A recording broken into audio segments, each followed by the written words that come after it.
Baik, bismillahirrahmanirrahim. Assalamualaikum warahmatullahi ta'ala wabarakatuh. Alhamdulillahirrabbilalamin. Allahumma sholli ala Sayyidina Muhammad wa ala ali Sayyidina Muhammad wa barik wasalim. Pada kesempatan kali ini, izinkanlah saya membahas materi manajemen zakat infak sodakoh mengenai merumuskan kebijakan pengelolaan dan pengembangan harta benda wakaf.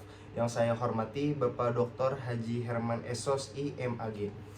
Pada struktur materi, saya ingin mengkaji mengenai perkembangan wakaf Islam yang kita tahu bahwasannya merupakan sebuah bentuk karakter khusus yang bisa menjadikan hukum Islam lebih baik lagi. Pengelolaan dana wakaf hendaknya memiliki tujuan yang pasti dan hendaknya didistribusikan atau dialokasikan dengan orientasi bisnis yang islami. Pada struktur materi ini, saya akan membahas menjadi 4 kajian. Yang pertama, pengertian wakaf. 2, ruang lingkup bahasan. Yang ketiga, konsep bahasan. Yang keempat, kesimpulan dan penutup. Sebelum saya mulai masuk ke dalam pemaparan materi, dapat kita pahami bahwasannya pemahaman dan pemberdayaan harta wakaf di kalangan umat Islam telah mengalami perubahan yang sangat signifikan dari waktu ke waktu, dari zaman ke zaman.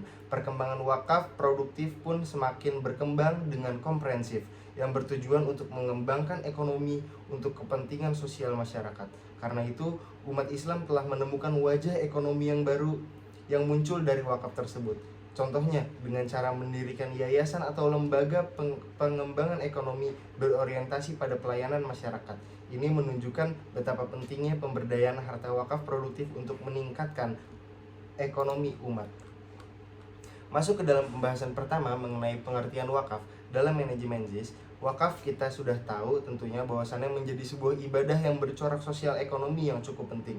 Menurut sejarah Islam klasik, wakaf juga telah memainkan peran yang sangat signifikan dalam meningkatkan kesejahteraan kaum muslimin baik di bidang pendidikan, pelayanan kesehatan, pelayanan sosial, dan kepentingan umum lainnya. Kegiatan keagamaan juga pengembangan ilmu pengetahuan serta peradaban Islam secara umum. Dan sesuai dengan perkembangan zaman, perkembangan ilmu ekonomi, dan perkembangan ilmu hukum di Indonesia, wakaf menjadi sebuah produk ijtihad yang akhir-akhir ini telah mengalami perubahan yang sangat signifikan. Pada tahun 2004, Indonesia telah mengesahkan Undang-Undang Wakaf Indonesia yang merupakan menjadi titik awal paradigma baru tentang pemahaman wakaf di Indonesia. Di antaranya, beberapa perkembangan yang terdapat di dalam Undang-Undang Nomor 41 Tahun 2004 tentang wakaf adalah tentang harta wakaf, institusionalisasi wakaf, dan manajemen pengembangan wakaf. Ada 2 jenis harta wakaf yang perlu kita ketahui. Yang pertama adalah benda tidak bergerak, dan yang kedua adalah benda yang bergerak. Benda yang tidak bergerak maksudnya apa? Benda yang tidak bergerak bisa berupa tanah, bangunan, dan tanaman yang semuanya berhubungan dengan tanah. Dan benda yang bergerak adalah benda harta yang bisa yang tidak akan bisa habis, dan hal tersebut adalah benda yang tidak bisa karena habis dikonsumsi, seperti uang, logam mulia, surat berharga, kendaraan, hak atas kekayaan intelektual, hak sewa, dan hak bergerak lainnya, sesuai dengan ketentuan syariah dan peraturan perundang-undangan yang berlaku. Meliputi latar belakang perkembangan pengelolaan wakaf di Indonesia. Di Indonesia pada umumnya wakaf berupa benda-benda konsumtif, bukan berupa barang-barang produktif. Lalu wakaf di Indonesia juga telah dikenal dan dilaksanakan sejak agama Islam masuk ke negara Indonesia pada pertengahan abad ke-13. Walaupun sebutan wakaf berbeda-beda karena banyaknya suku bangsa yang beragamanya serta bahasan budaya di daerah Indonesia. Dan kita mengetahui bahwasannya tujuan wakaf mengandung segi positif bagi kehidupan dan kesejahteraan masyarakat karena dapat menunjukkan kepedulian terhadap kebutuhan masyarakat. Dikutip dari Wakfindo 2011 bahwasannya dikatakan perihal hambatan pengembangan wakaf, idealnya wakaf itu berkembang di Indonesia sebagaimana instrumen ekonomi lain seperti zakat, infak, dan sedekah. Di negara lain seperti misalnya di Mesir, Arab Saudi, Bangladesh, Inggris, juga Singapura. Di sana pengelolaan wakaf sudah sangat lebih tertata dibandingkan di Indonesia, sehingga di sana manfaat dari wakaf sudah benar-benar dirasakan oleh masyarakat. Tetapi beda halnya seperti Indonesia. Soal wakaf, masih banyak nuansa potensi yang berarti wakaf belum mampu menunjukkan dan memberikan kemanfaatannya. Salah satu regulasi pengelolaan wakaf menurut Undang-Undang Nomor 41 Tahun 2004 bahwasannya MUI mengeluarkan fatwa yang memperbolehkan wakaf uang dengan syarat nilai pokok wakaf harus dijamin kelestariannya. Wakaf uang hukumnya jawaz atau bisa dikatakan boleh. Nilai pokok wakaf uang harus menjamin kelestariannya, tidak boleh dijual, dihibahkan atau diwariskan.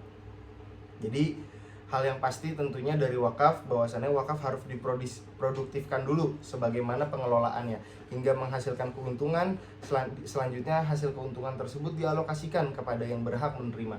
Dengan demikian hal yang dapat kita ambil dari wakaf adalah manfaatnya, sementara pokok harta benda wakaf itu tetap utuh.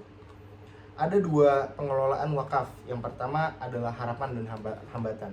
Harapan mampu mensejahterakan umat. Dengan cara ini, gapaian-gapaian yang senantiasa jauh dari asa dalam cinta keadilan sosial sedikit akan mendapatkan momentumnya. Dan yang kedua, tentunya wakaf bisa menjadi sebagai solusi. Wakaf konsumtif contohnya memberikan harapan-harapan baru bagi sebagian besar komunitas umat Islam. Wakaf ini tidak berkehendak untuk mengarahkan wakaf pada ibadah madlah sebagaimana yang diarahkan oleh wakaf konsumtif. Mungkin kesimpulan bahasan di sini, pengelolaan secara profesional menempati posisi penting dalam wakaf dan sangat menentukan agar wakaf itu lebih bermanfaat atau tidak, tergantung kepada kepiawaian pengelolaannya, bagus atau buruknya. Mungkin itu yang dapat saya paparkan, kurang lebihnya mohon maaf apabila ada kekurangannya datangnya dari diri saya pribadi, dan semua kelebihannya datang dari Allah Subhanahu wa taala. Wassalamualaikum warahmatullahi taala wabarakatuh.